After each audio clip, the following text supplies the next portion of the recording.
ডিম ভাজা সাথে পান্তা ভাত, দারুণ লাগে খেতে।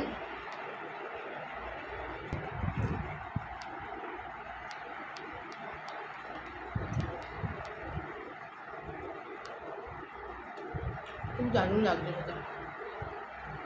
লেবু দিয়ে নুন দিয়ে মাখা পান্তা ভাতটা আর সাথে ডিম ভাজা, পেঁয়াজ কাঁচা লঙ্কা দিয়ে জাস্ট জমে গেছে রাতে খাওয়া। এত গরম পড়েছে আর তেল ঝাল মশলা কিছু খেতে ইচ্ছাও করছে না। তার জন্য ভাবলাম আজ একটু জল ঢালা ভাত খাই, একটু রিফ্রেশ হয়ে ঘুমাবো, ব্যাস আর কি চাই। অমৃত।